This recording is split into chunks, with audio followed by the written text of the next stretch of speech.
Deus seja louvado! Agradeço a Deus desde o fundo do peito por cada passo desta caminhada. Não é orgulho, não é vaidade, é reconhecimento. O Senhor tem me levantado, guardado e cumprido promessas que eu nem sabia que existiam para mim. Quando eu falo da minha história, falo com a voz de quem já esteve no fundo e foi arrancada pela mão forte do Pai.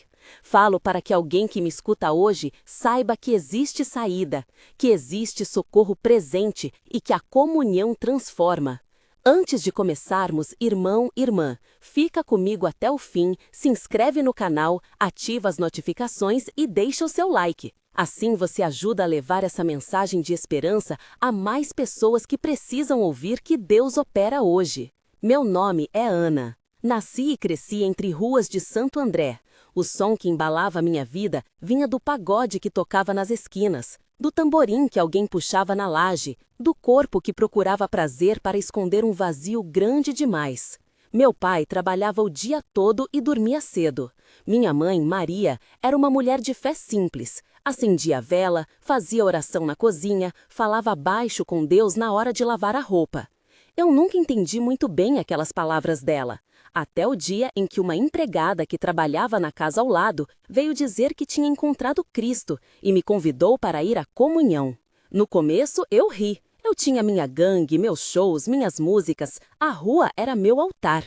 Mas havia dias em que eu voltava para casa com o coração batendo forte, medo na garganta, lembranças de coisas que eu não queria lembrar. Foi numa dessas noites que aceitei o convite. Lembro do cheiro do templo, cera de vela, suor misturado com perfume barato, um café esperando no beco. Lembro da voz grave do irmão Renato chamando as pessoas para orar, e de uma paz antiga que descia como água fria no meu rosto. Sentei ali, sem saber que ali começava o ponto de virada. Logo na primeira vez que pisei naquela comunhão, alguém me puxou pela mão e disse com simplicidade: Ana, permite que Deus te toque. Havia firmeza, não havia vergonha. Ao final do culto, eu me dobrei e disse sem planejar: Senhor, se o Senhor existe, toca em mim. Não foi espetáculo, foi se entregar. E quando me dei por entregue, veio algo que eu só sabia por ouvir falar. Uma língua que eu não conhecia saiu da minha boca. Falei em línguas pela primeira vez. Eu não podia explicar, mas o peso que carregava nas costas saiu como se eu tivesse deixado um saco de pedras na beira do caminho. Foi fogo. Senti fogo na boca do estômago e a água do batistério logo depois lavou minha velha vida como quem lava uma roupa suja demais. A primeira vez que eu subi para o batismo, eu estava tremendo. Meu coração parecia que ia pular pela boca.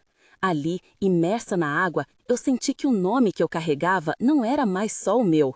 Era um nome coberto pelo sangue de Jesus, dito por Deus. Quando eu saí, meus olhos choravam de alegria.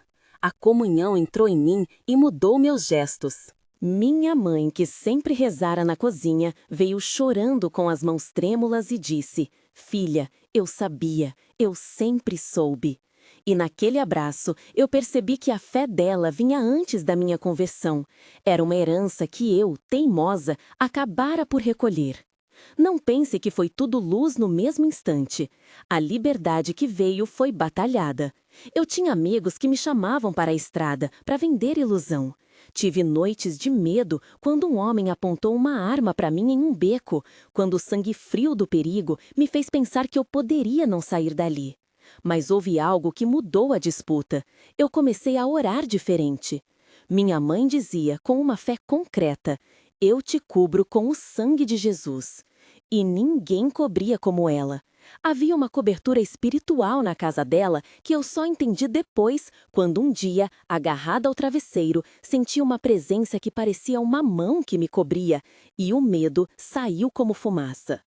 Te conto um episódio que até hoje me faz derramar lágrimas. Minha irmã Érica vinha lutando com coisas que a família só murmurava no silêncio. À noite, ela gritava, quebrava portas, outras vozes pareciam sair dela. As pessoas na rua olhavam com medo. Alguns sussurravam que aquilo era coisa de macumba. Aqui eu preciso ser clara, eu relato conforme vivi. Para nós, aquilo parecia uma guerra espiritual. Levamos Érica para a comunhão. O pastor olhou para ela, orou e uma equipe de irmãos se pôs em intercessão. Houve um momento tenso, uma liberação de lágrimas, palavras fortes e um clamor coletivo. Eu vi minha irmã, num ponto, começar a falar em línguas e depois, aos poucos, dizer coisas claras. Perdi as correntes. Foi uma libertação que não veio sem luta, mas veio. A casa que antes se fechava em medo abriu janelas de oração. Hoje, Érica canta no culto. Isso não diminui a dor que passamos, mas mostra que Deus restaura onde parece desfeita. Houve também a vez em que a minha fé foi testada de uma maneira que caiu sobre a família inteira. Minha sobrinha estava grávida e foi um tempo de incerteza. Médicos que falavam em termos técnicos, opiniões que se atropelavam. Eu me segurei à cadeira da cozinha e disse: Senhor, nós colocamos essa vida em tuas mãos. Não vou transformar relatos médicos em tese. O que eu digo é que no meu lar, a oração e a ação médica caminharam juntas. Minha mãe pedia, eu orava, e o Senhor mostrou graça. Quando a criança nasceu, disseram que seria precisa a atenção. Eu não poderia prometer ciência, mas podia testemunhar que vi a mão de Deus sobre aquela cama de hospital. Hoje, Saulo Gabriel é uma alegria e cada sorriso dele é lembrança de que há promessas que se cumprem de formas que a nossa razão não alcança. No meio desse caminhar, eu encontrei líderes e irmãos que foram fundamentais. Toninho, um homem simples que era porteiro da igreja, tinha um jeito de segurar a mão e dizer: vai passar, irmã. Renato, com sua palavra firme, me confrontou quando eu precisava de confronto. Ele não poupou verdade, mas também não me deixou. Sistema. Sistema. Nos próximos trechos, vou contar sobre a vigília que mudou uma família, sobre a noite em que uma voz profética nos trouxe direção e sobre como passamos de um grupo de sobreviventes a uma pequena família espiritual que acolhe e ganha vidas. Vou revelar detalhes de como o Ministério de Jovens cresceu, quem foram as pessoas que mais precisaram e como o Espírito Santo passou por cima de nossos limites. Se você já está comigo, segura firme. Vem mais do que lembranças, vem um convite para crer e para agir. A vigília começou como tantas outras. Naquela igreja de bancos cansados, as luzes foram reduzidas, deixamos apenas velas espalhadas pelos corredores e um som baixo de violão. Mas havia algo diferente no ar, uma expectativa viva, como se os céus estivessem mais próximos. Chegamos cedo, meu marido, João, ainda frágil pela provação que enfrentara, sentou-se ao meu lado.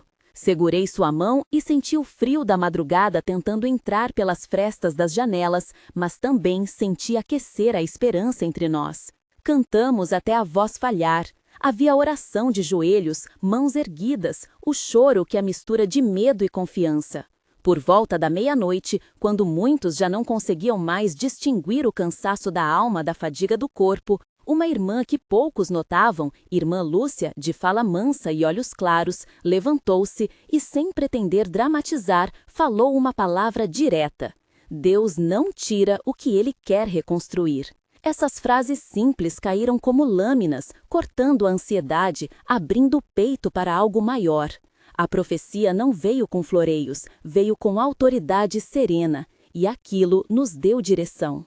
Naquela vigília, houve uma súplica especial por João. Lembro o momento como uma cena em câmera lenta. As mãos sobre sua cabeça, as palavras entrecortadas, a comunhão em coro pedindo proteção, restauração e clareza. Não foi um milagre estrondoso na hora, não houve luz partindo do telhado, mas um mover suave e profundo. Nos dias que se seguiram, a saúde de João melhorou passo a passo. Portas que haviam se fechado começaram a se abrir, e o que parecia ruína foi se rearranjando em nova oportunidade. Aprendemos que às vezes a resposta é processo, não espetáculo. E essa paciência foi um ensino tão prático quanto qualquer palavra profética. A palavra de direção que Lúcia trouxe naquela noite não ficou só para nós. Disse que a obra entre os jovens seria intensificada, que Deus abriria portas para acolher, ensinar e dar ofício. Aquilo incendiou o coração do Ministério de Jovens que eu liderava. Nos reunimos depois rasgando o papel da acomodação. Havia necessidade de estrutura, sim, mas primeiro havia necessidade de coragem. Aceitamos começar pequeno. Uma sala cedida pela igreja para oficinas, uma cesta básica semanal, encontros de mentoria e um time de irmãos dispostos a ensinar. As primeiras semanas foram tênues, tínhamos mais vontade que recurso. Muitos jovens chegavam desconfiados, a rua os moldara para desconfiar de promessas. Mas a perseverança criou confiança. Um rapaz chamado Rafael apareceu na terceira semana. Tinha olhos calculistas e uma história que o tornava rápido para fugir de qualquer laço afetivo. Família ausente, pequenos furtos, gangues à espreita. Oferecemos a ele um lugar na oficina de marcenaria que abrimos com doação de algumas ferramentas. No começo, vinha apenas para usar o material e ficar no calor do ambiente. Aos poucos, suas mãos, acostumadas a buscar lucro fácil, aprenderam a construir algo que não se desfazia. Mesas, prateleiras, caixinhas que vendíamos para cobrir custos. Rafael encontrou ali sentido. Meses depois, com contrato de trabalho em uma pequena carpintaria da cidade, ele levou ao culto um pão de agradecimento, gesto simples que sabia doer tanto quanto qualquer grande profecia. Teve também a Marina, menina de olhos miúdos, grávida e sem plano. Quando veio pela primeira vez, ninguém imaginava que aquela jovem teria forças para persistir. A comunidade ofereceu acompanhamento pré-natal, costuramos roupinhas e o Ministério de Mulheres cuidou das conversas que nenhuma rede pública substitui: afeto, escuta, orientação. Marina não só trouxe a criança ao mundo, ela voltou e trouxe esperança para outras meninas que pensavam não ter saída. Hoje, ela participa ensinando a costurar, devolvendo o favor que recebeu. O ministério cresceu com histórias assim. Um por um, rostos de rua tornaram-se rostos que aceitam convite para sentar à mesa. Montamos uma rotina, estudo pela manhã, oficinas à tarde, célula e louvor à noite, e com ela, disciplina e oportunidade. Não foi sem dor. Alguns jovens recaíram, houve roubos, brigas, desilusão. Em 2 ocasiões, fomos alvo de críticas na vizinhança por barulho e por dar atenção demais a meninos que ninguém queria por perto. Enfrentamos burocracia, sim, mas também enfrentamos as histórias de quem vinha até nós com ódio e medo. Aprendemos a dizer não com firmeza quando era preciso e a dizer sim com generosidade quando havia chance de mudança. Essa linha tênue exigiu sabedoria que nasceu na oração e no aconselhamento. Certa vez, depois de um sábado de mutirão para pintar a fachada da igreja e ajeitar a sala das oficinas, alguém deixou na porta um bilhete anônimo. Vocês estão perdendo tempo com os perdidos. Em vez de ferir-nos, aquele recado serviu como alerta para não transformar compaixão em leniência. Reunimos os líderes e revisamos regras, limites, responsabilidades. Não deixamos de amar, aprendemos a amar com formas que também protegessem a todos. Essa linha tênue exigiu sabedoria que nasceu na oração e no aconselhamento.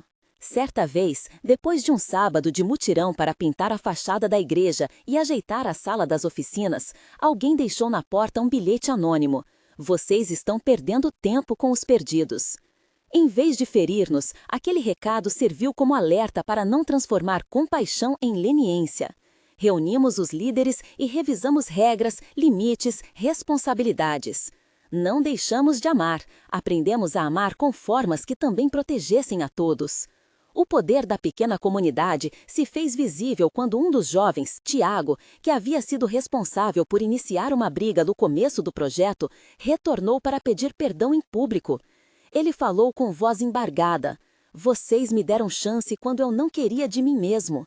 O pedido de perdão foi reconstrução. A cena irrompeu em lágrimas e em aplauso. Ali entendi que rendição pública é semente de reconciliação comunitária. Enquanto o Ministério de Jovens ganhava corpo, a igreja também se tornava um lugar onde famílias recuperavam vínculos. Havia reuniões de pais, conversas francas sobre limites, oficinas para ensinar técnicas simples de geração de renda, porque fé que não dialoga com o cotidiano empobrece. Um dos frutos práticos foi o surgimento de micronegócios, costura, marcenaria, conserto de bicicletas. Esses projetos mantiveram jovens ocupados e deram aos pais motivo para respirar. As noites de vigília continuaram a ser nossa base espiritual. Em uma delas, o Espírito colocou sobre alguém o desafio para formarmos um pequeno abrigo provisório para crianças tiradas da influência das ruas. Não tinha luxo, tinha ordem e coração. Foram noites de faxina, de montagem de colchões, de compras de lençóis com bilhetes de doação. Não foi fácil, a responsabilidade pesava e as contas também.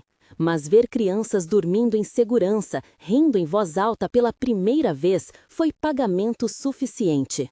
E havia sempre o lado íntimo da fé.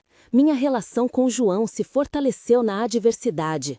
Em meio a reuniões, telefonemas e visitas a famílias, encontrávamos tempo para orar juntos, para caminhar com Sária no parque e ouvi-la cantar palavras que pareciam orações. Quando, certa madrugada, João acordou assustado por lembranças antigas, sentamo-nos no quarto, eu com uma mão no seu rosto, ele com a memória pesada. Oramos. Falamos de limites do que podíamos carregar e do que entregávamos a Deus. Essas conversas nos reconciliaram com o presente e tiraram do passado seu poder de nos paralisar. O ministério passou a ser uma ponte de mútuo benefício.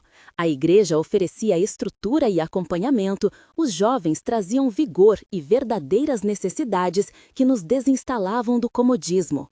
Muitos dentro da congregação aprenderam a sair do banco frio da assistência e a entrar no calor da presença. Aprendemos que ser mão que dá é também ser ouvido pelo que está em necessidade, e que quando isso acontece, a comunidade muda. Ainda houve mais encontros decisivos, noites em que uma palavra profética trouxe clareza administrativa, outras em que um simples abraço devolveu dignidade. Continuo a carregar essas memórias como mapas que me orientam quando o cansaço ameaça.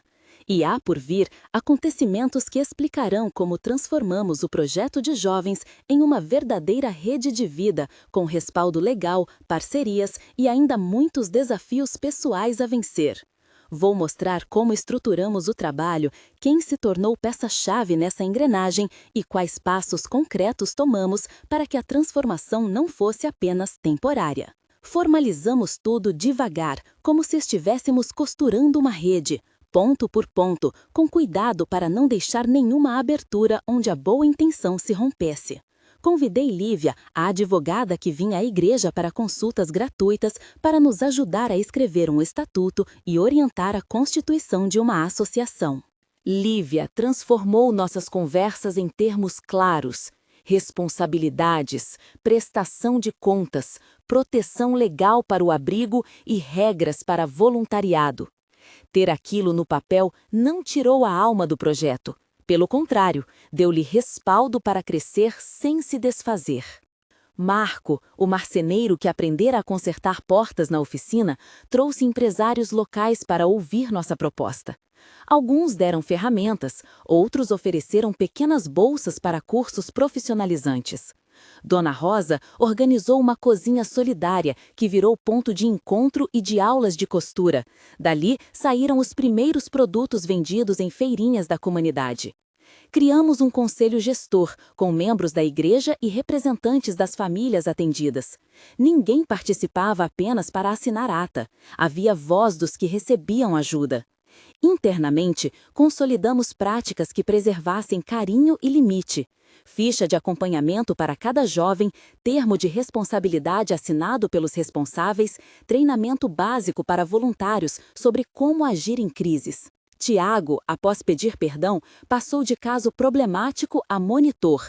Ensinava a disciplina com a autoridade de quem conheceu o próprio erro. João assumiu a coordenação pastoral, sempre lembrando que oração acompanhava cada decisão administrativa.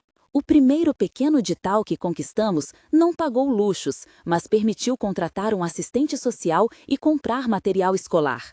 No dia em que abrimos oficialmente o espaço para atendimento noturno, vi famílias entrando com esperança que eu reconhecia como semelhante à nossa no começo. Porém, agora havia a estrutura que segurava essa esperança. Senti, pela primeira vez, que aquilo deixava de ser apenas um ato de amor espontâneo e passava a ser política pública debaixo de nossa pequena comunidade, organizada, fiel e exigente. A jornada continuava, com novos desafios à vista, mas já havia entre nós algo que não se desfaria com dificuldades: um jeito de amar que transforma. Deus seja louvado!